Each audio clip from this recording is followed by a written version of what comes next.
Recuerden que en el Facebook aparezco como Grupo EMAT, ¿sí? Entonces, profe Hernán, bienvenido.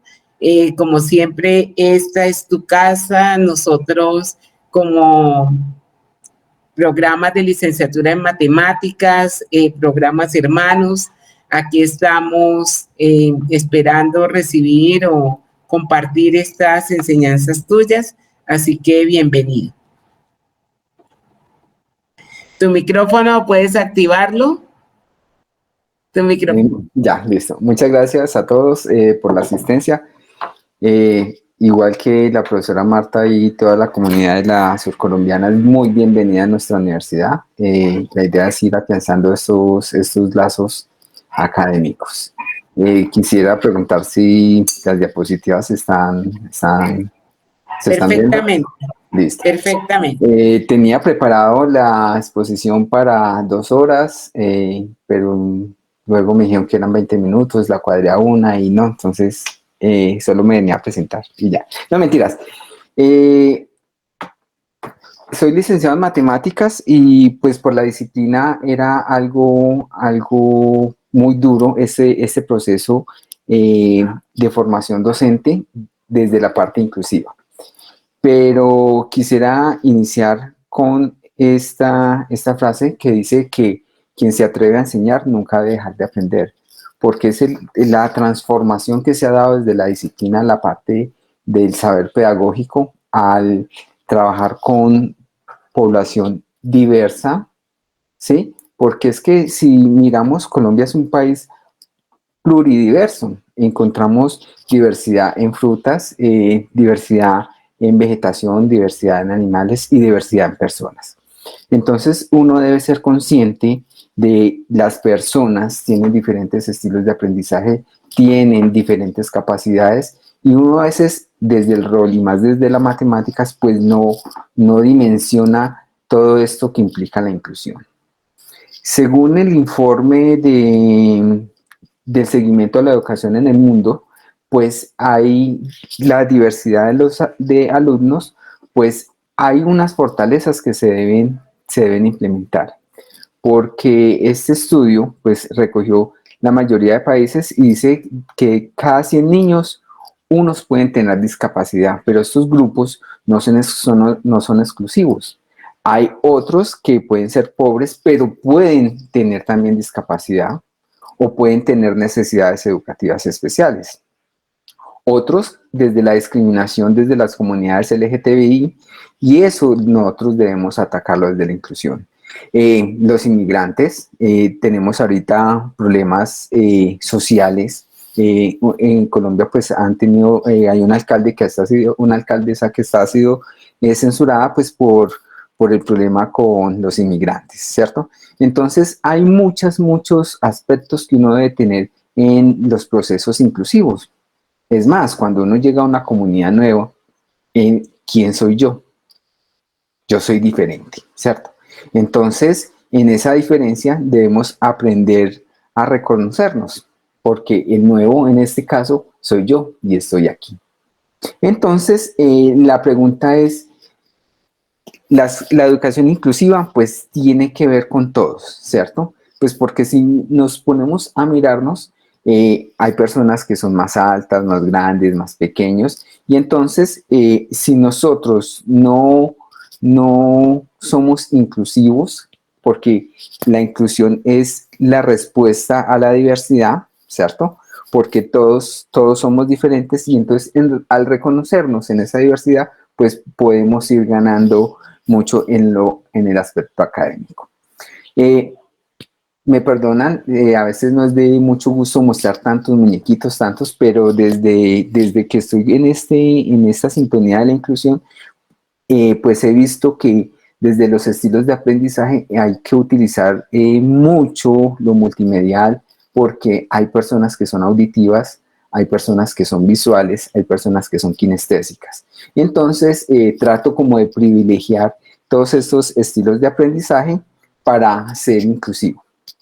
Entonces, mis clases son así, con muñequitos, animaciones, dibujos, y aquí hace parte de la diversidad, porque es que cuando estamos con la diversidad, es reconocernos unos al otro, pero vamos mirando que somos el complemento de los otros.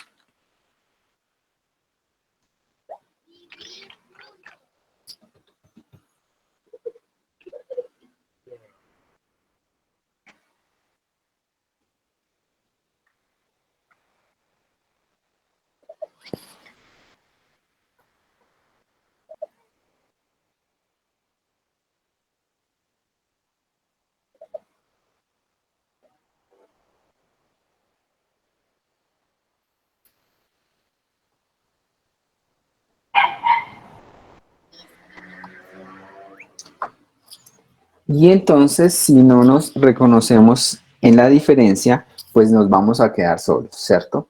Entonces, en los procesos educativos, uno como docente debe estar pendiente de todos los aspectos del aula, porque nosotros como docentes o futuros docentes vamos a tener un aula diversa. Perdón un momento que se me está repitiendo. Listo, entonces me gusta, estas no son propias, pero sí las he visto y entonces me gusta hablar de ellas.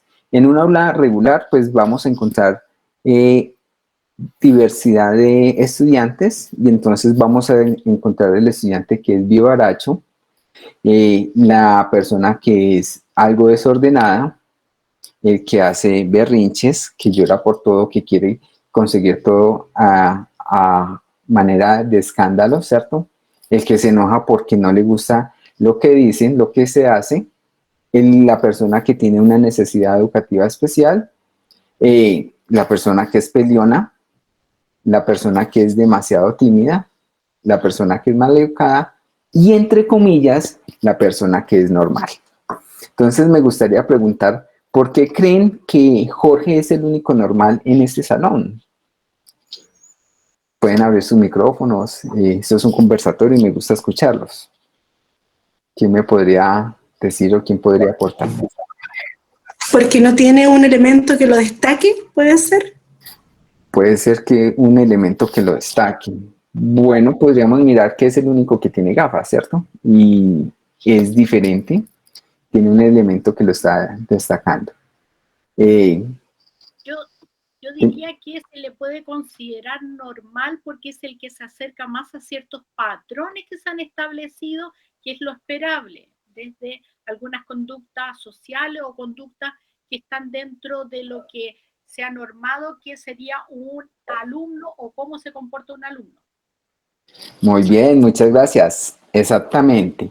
Entonces, la profesora es la que está determinando quién es el niño normal. Pues podemos mirar, el parecido no es el hijo, pero sí es como el prototipo, se acerca al prototipo que piensa la profesora como estudiante ideal, ¿cierto? Entonces, según las concepciones que tenga la profesora acerca de estos estudiantes, pues podría como catalogar qué estudiante es normal y qué estudiante no es normal, ¿cierto? Estamos acostumbrados a esta categorización de estudiantes, entonces para unos docentes el que más participa, el que más habla, pues es el buen estudiante.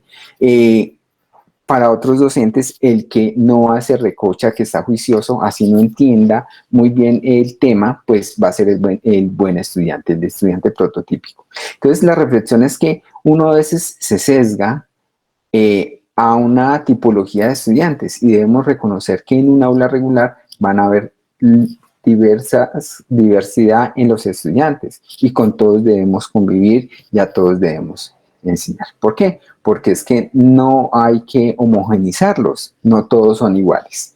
Entonces, me gusta esta imagen que dice, ¿tienes compañeros nuevos este año? Sí. ¿Hay alguno que se porte raro? No. ¿Y alguno que sea diferente? Pues todos somos diferentes. Si no, ¿cómo sabrían los papás quiénes son sus hijos? Entonces, estamos en la diferencia, ¿cierto? Pero esto pasa desde la docencia. En ese prototipo que tiene el docente, a veces de su estudiante perfecto, de su estudiante normal, ¿cómo lo considera? Entonces yo estaría cercenando y estaría homogenizando el aprendizaje, sabiendo que si todos son diversos, tienen diferentes inteligencias, tienen diversas formas de aprender, porque a todos los debo evaluar igual, porque a todos debo exigirles lo mismo, sabiendo que se puede trabajar según sus capacidades, ¿cierto? Entonces, en Colombia, pues vamos a hablar y acerca de la diversidad escolar. Blanco lo define que no se reduce a ciertos grupos sociales. Pues en Colombia, lo hablamos, hay diversidad de raza, hay diversidad en las barreras de aprendizaje, hay diversidad en las etnias, hay diversidad en las culturas urbanas. Entonces, toda esa parte cultural, sociocultural, la parte económica, pues hace que cada individuo sea diferente. ¿Y diferente por qué? Pues porque lo mueven las capacidades, las motivaciones, sus propias experiencias. Entonces, nuestra labor como docente es empoderar a los futuros licenciados en esta parte educativa, que reconozcan la diversidad y puedan vivir junto con los estudiantes y poder hacer un buen trabajo con ellos. Entonces, el informe de seguimiento de la educación también dice que todos los docentes deben de estar preparados para trabajar con todo tipo de estudiantes. Decimos que no hay un término que se habla de discapacidad, a mí me parece un término muy feo. Yo prefiero hablar sobre capacidades diversas, pues si somos diferentes, pues hay personas con capacidades diversas, ¿cierto? Entonces, dice que la formación docente debe incluir planes que tengan que ver con la inclusión y que 1 de cada 4 docentes necesita formación en este proceso inclusivo. Desde mi experiencia, yo diría que más de 1 de 4, pero en la Universidad del Quindío ya se dio ese paso, ¿cierto? Ese paso para reconocer la diversidad en el aula y no homogenizar a nuestros estudiantes, ¿cierto? Porque las necesidades educativas especiales pues deben trabajar, entre comillas, los estudiantes que son normales, los estudiantes que tienen alguna dificultad y los estudiantes que son talentosos. Entonces, ¿hasta qué punto por uno de docente tratar de hablar de inclusión está excluyendo los estudiantes, como dije, entre comillas, que son normales o los que son talentosos? Entonces, son todos esos procesos de formación que deben trabajar con toda la tipología de estudiantes que nos enfrentamos en la clase. Con esto en mente, pues la Universidad del Quindío, en su proceso de formación de profesorado, se generaron 3 ámbitos para poder trabajar de manera inclusiva. Y el primer ámbito se llama Escuela Inclusiva y Contexto Sociocultural, el segundo, Perspectivas Pedagógicas y Curriculares, y el tercero, los procesos sociocognitivos y el aprendizaje. Entonces miramos todo lo que tiene que ver con inclusión, todo lo que tiene que ver con la parte curricular, las ciencias de la educación, la diferencia entre pedagogía y currículo, y los procesos sociocognitivos para mirar cómo trabaja el cerebro, qué posibilidades hay de enseñanza, cuáles son los estilos para poder enseñar a ciertos estudiantes. Ya con esto en mente, teniendo estos 3 ámbitos de formación distribuidos en 6 semestres, pues pensamos en qué tipo de currículo podemos generar para una educación inclusiva y cuáles son los requisitos que debe tener la institución para el manejo de estas prácticas, cómo desarrollar una investigación en los procesos inclusivos y qué proyectos de intervención se deben generar. Entonces, con eso en mente, pues se creó un grupo de investigación interdisciplinario que tiene que ver con todos los procesos de inclusión de la Universidad del Quindío y estamos de la mano con la Escuela Normal Superior, porque ellos son los docentes, la mayoría de docentes que están estudiando para ser profesores, la mayoría de estudiantes que van a ser profesores. Entonces hay una relación directa con esta Escuela Normal Superior del Quindío y entonces hemos visto que al trabajar estas diversidades y al trabajar estas perspectivas y los procesos cognitivos, hemos generado en los estudiantes un cambio de visión, porque es que una de las dificultades era que llegaba un estudiante sabiendo mucho de la disciplina, en este caso las matemáticas, pero llegaban y vamos a hacer un plan de aula y no sabían qué hacer, o un plan integral de ajustes razonables y no sabían qué hacer, o cómo manejar el DUA, el diseño universal de aprendizaje, y no sabían. Entonces, esos 3 ámbitos desde la Universidad del Quindío, todas las licenciaturas lo toman, pero se hace énfasis en cada una de las disciplinas. Entonces, hay unos mínimos en cada uno de los ámbitos que se ven, pero hay otros específicos de la disciplina. Entonces, en esos específicos, cada disciplina reconoce que su estudiante es súper importante.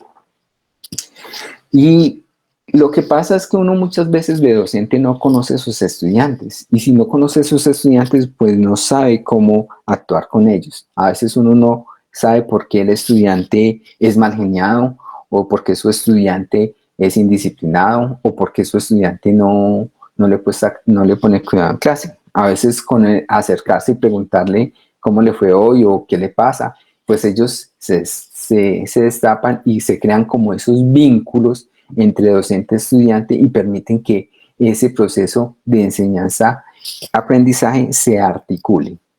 Entonces, me gusta este cuento dibujado. Dice, una vez un estudiante en un examen escrito, le preguntaron algo que no conocía, que jamás por su mente había pasado, algo completamente nuevo. Nunca creyó que existiera algo así, y supuestamente lo había visto en clase durante todo el año. Pero era imposible, no recordaba nada parecido. Y eso que estuvo en todas las clases y puso atención y dijo que sí había entendido. Pero él no recordaba y estaba seguro que eso no lo había visto. ¿Sería que se lo soñó el profesor, el maestro? ¿Sería imaginación del profesor? Y sin embargo, el estudiante contestó bien, contestó bien. Pero cosa curiosa, en su memoria no existía ese tema. Y su profesor entendía de álgebra, de cálculo, de matemática pura, pero no entendía cómo un alumno que no había puesto atención en sus clases respondiera bien un examen. Entonces, muchas veces nos pasa eso, que nosotros tenemos un prototipo de estudiante, y lo reconozco, a mí me pasó una vez en cálculo integral, llegó un estudiante, el viernes tocaba clase, y llegó vestido de negro, con el pelo pintado así como Germán es el man, y yo decía, este muchacho estudiando electrónica, yo hice caras, y resultó ser el mejor de la clase, y él era metalero, pero sabía mucha matemática. Entonces ahí yo me cuestioné, yo dije, a veces uno tiene una clasificación de estudiantes y tiene unos sesgos, unos imaginarios que no deberían ser. Por eso, en esos procesos de inclusión, de estudiar y reconocer la diversidad, pues uno como docente debe reconocer y conocer a todos esos estudiantes. Si conoce a sus estudiantes, puede aplicar diversas estrategias. Estrategias como los estilos de aprendizaje, cómo influye el aprendizaje según sus prácticas, cómo influye al utilizar recursos multimediales, mirar si el estudiante es verbal, auditivo, kinestésico, si es solitario, ¿sí? Y reconocer que todos tienen inteligencias diversas, como lo dice Howard Gardner, inteligencias múltiples. Entonces, yo no podría juzgar a un estudiante por cómo lo hizo, porque él tiene un ritmo diferente a los demás. Entonces, en ese momento es donde la evaluación cambia.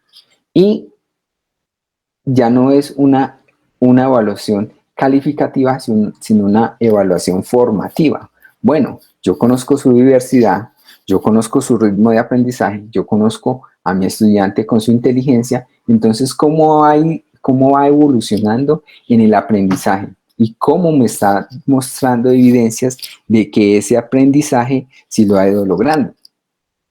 Entonces, el conocer a los estudiantes ha permitido que estos estudiantes pues estén más motivados, quieran aprender, se esfuercen, así les dificulte, pero se esfuercen por trabajar la parte disciplinaria. Y lo más importante, que reconozcan que si van a ser licenciados, van a trabajar con estudiantes diversos. Entonces, son los llamados a que hagan este relevo generacional y puedan aplicar todas estas técnicas que tienen que ver con la inclusión. No ser los mismos docentes que me tocaron a mí, que si entendió bien y si no, pues mire a ver quién explica.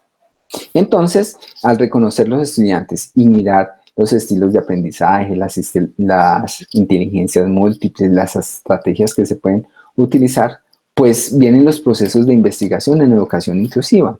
Y entonces miramos el poder de la neurodiversidad, las pedagogías del siglo XXI, porque los estudiantes se rehúsan a ir al colegio, la inclusión educativa y en el profesorado inclusivo, ¿sí? Y eso nos permite, pues, eliminar ciertas barreras, las barreras físico-motrices, las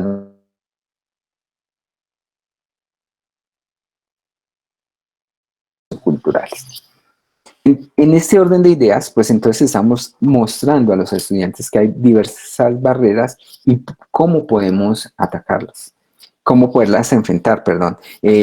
Como le dije al principio, un profesor debe estar dispuesto a aprender y aprender siempre, si quiere enseñar. Entonces, en ese afán por aprender, pues hemos hecho cursos donde vemos que la comunicación es muy importante. Y hemos hecho cursos que tienen que ver con el braille, con lenguaje de señas, con el uso de materiales manipulativos. Y con nuestros estudiantes, pues, hacemos lo mismo. Vamos a hablar sobre inclusión, vamos a hablar sobre tribus urbanas, vamos a hablar sobre comunidades LGTBI, pero no de la manera tradicional. Vamos a hacer investigación y vamos a presentarlo de una manera diversa. Y en esa manera diversa ellos pueden hacer caricaturas, pueden hacer títeres, pueden hacer videos, pueden hacer entrevistas, pueden hacer muchas formas de evaluar que si indagaron, que si aprendieron, y no solo un examen, porque no sería la única forma de evaluación. Tenemos estudiantes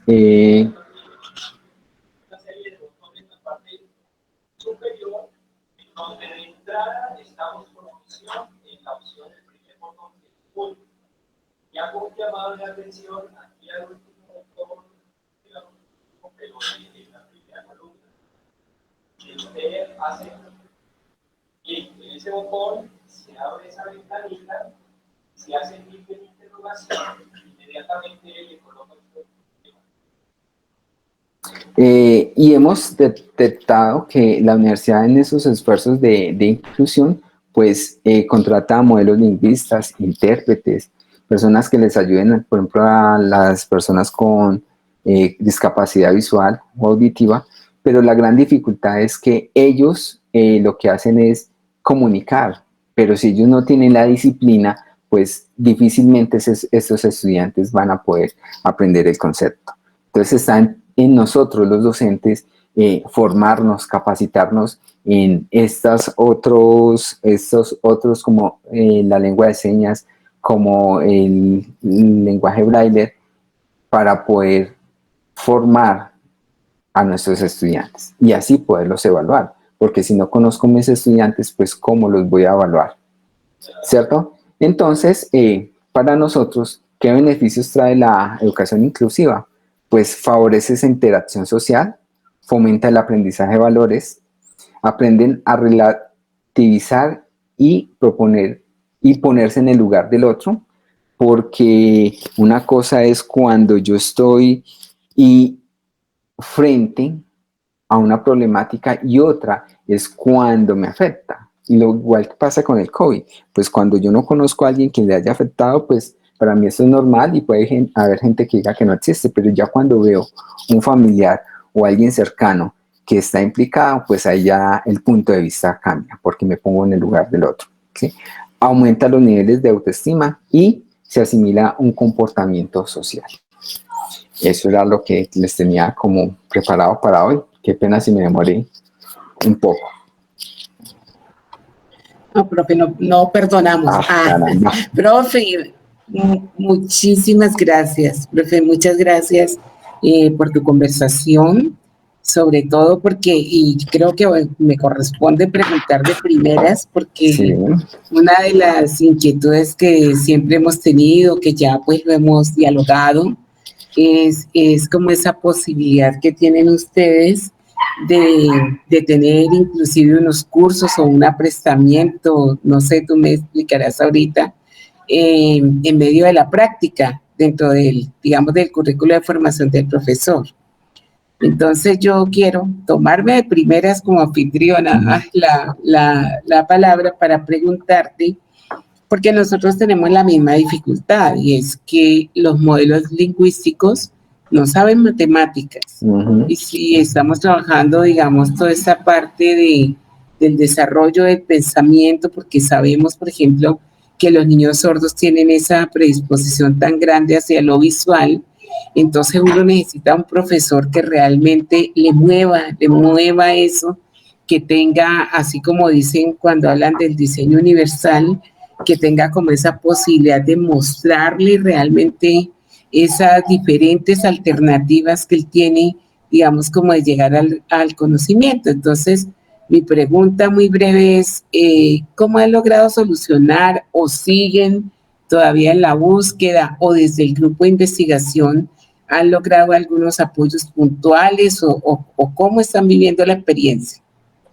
Bueno, nosotros, iniciativa de los docentes, hemos empezado unos procesos de capacitación en lengua de señas y en código Braille. Entonces, eso nos ha permitido mirar que la matemática, para yo expresar una ecuación de la forma 3x al cuadrado, pues tengo que escribir casi un renglón con puntos. Otro elemento que es muy importante, el uso de la tecnología. Porque desde la matemática, que es la disciplina que yo manejo, pues vemos que al mostrar con tecnología, por ejemplo, puede ser un GeoGebra, se ven algunos invariantes en las figuras, y eso ayuda a realizar conexiones en la parte cognitiva.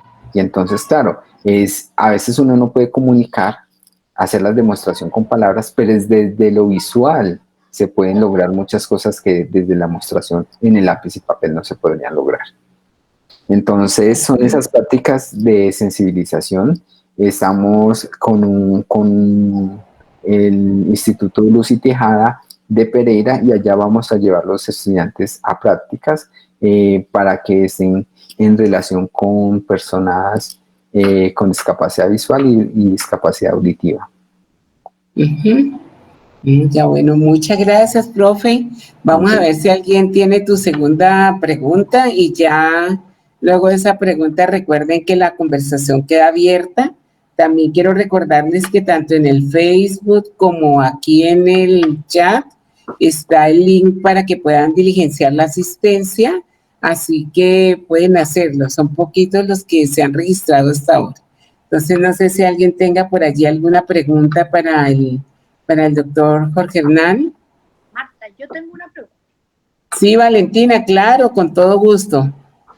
Primero, felicitaciones, doctor. Espectacular su presentación. La verdad que gracias. aplaudo el uso, la multimodalidad presente en su presentación y todos los elementos que la hicieron tan rica, y justamente una gran oportunidad para todos. La pregunta es la siguiente. ¿Qué mensaje le transmite un profesor a los alumnos cuando solamente ve a los normotípicos? Dicho de otra manera, pensando, por ejemplo, un profesor mentor y lo que va a plantear en su clase. ¿Qué estoy mostrando o qué mensaje estoy dando cuando solamente trabajo o hago clases para ese alumno que se parece al profesor o lo que el profesor espera? Listo. Sí, está mostrando que no es un profesor inclusivo, porque tú lo planteabas. debemos estar preparados para cualquier estudiante que se nos acerque. Y entonces, si solo preparamos para un tipo de estudiantes, entonces los otros estudiantes se nos van a aburrir. La idea es motivar a los estudiantes, tenerlos enganchados y entonces en esta diversidad de planteamientos, no ser solo auditivo, no ser solo kinestésico, no ser solo visual, sino mostrar una serie de recursos, pues lo que yo estoy logrando es que el aprendizaje ellos lo vayan afianzando y le vayan dando la comprensión y el significado que se necesita. Entonces, tú lo dijiste, los estudiantes miran mucho al profesor. Puede dar un discurso, pero si sus acciones no van con su discurso, pues los estudiantes van a decir, este profesor nos está, coloquialmente en Colombia se dice, nos está cañando. Nos dice una cosa y hace otra. Entonces, ¿qué clase de profesor es? Claro, no, muy bien. Valentina, si quieres, ponte ahí con tu cámara, ya que ya estamos conversando. Entonces, sí, dale, muchas gracias, Isabel. Uno de los elementos fundamentales de un profesor es preparar para la vida. Y ojalá hacer la diferencia. No he dicho cuál diferencia, hacer la diferencia. ¿Para qué vida estoy preparando cuando solamente trabajo con algunos? Pensando en el futuro, no en el ahora.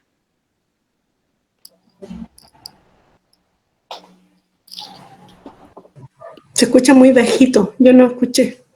¿No se escuchó? Sí, se escucha bajito, Valentina. ¿Puedes subir un poquitico la...? Es que lo tengo al máximo, puede ser que esté con problemas de conexión. Pero ahora sí se escucha un poco más. Preguntaba, ¿se escucha ahí mejor? Sí. Preguntaba, porque un profesor enseña y prepara para la vida. O tal vez lo estoy hablando desde una profesora práctica, pero en general uno no prepara solo para el hoy, prepara para el mañana. Y la idea es que un profesor haga la diferencia. De hecho, la puede hacer para bien o la puede hacer y marcar a un alumno. ¿Cómo o para qué vida está preparando uno si solamente trabaja con algunos alumnos? Pues yo considero que si se trabaja con unos estudiantes, no estaríamos preparando para la vida, no estamos preparando para esa diversidad, para la resolución de conflictos, porque es que al reconocernos en esa diversidad, yo puedo mirar que el otro no piensa igual y podemos llegar a puntos de acuerdo. Y en ese diálogo entre pares es donde se está construyendo el conocimiento. Qué importante eso, perdona Marta, ahora sí que te juro que lo último. Qué importante lo que tú dijiste y también yo agregaría algo.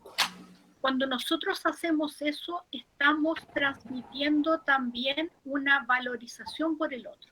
Cuando yo no veo a alguien o lo invisibilizo desde las expectativas y potencialidades, estoy diciendo no eres importante. Eso también tiene que ver cómo construimos sociedad. No podemos pensar en una sociedad que avance si efectivamente esta sociedad está construida por 3 o 4 personas. Y es una sociedad en la cual, mientras más parecido sea, es mejor. Entonces, es sumamente importante pensar qué tipo de valores, qué estamos formando y cómo esas personas se van a parar frente al otro, frente al de al lado y cómo van a empezar a convivir. Porque la escuela es una mini sociedad. Y es ahí donde yo estoy mostrando cómo se hace camino y cómo se hace realmente un cambio. O perpetúo las desigualdades. Muy bien, así es.